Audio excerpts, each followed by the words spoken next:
Abantu kulo masipala wesithili iChris Hani luyahlupheka. Izinga lohlomo loqoqosho nalo liphantsi kakhulu. Ulimo yeyona ntsika yoqoqosho kule ndawo.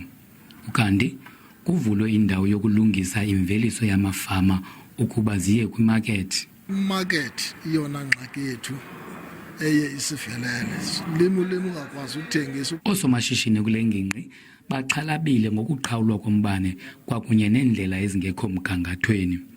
Uyacotha kakhulu nomasipala wethu ukuncedisa izindleleni. Indlela azikho ngomthetho wazo and i-refuse removal ayikho ngenye ixesha, so siyasokola yiloo and ndingavuya akazinolungisa ezo nto ngongxama. Abasemagunyeni bathembisa ngokuyiqwalasela le meko yale ndawo kodwa abakabi nasisombululo kwangoku.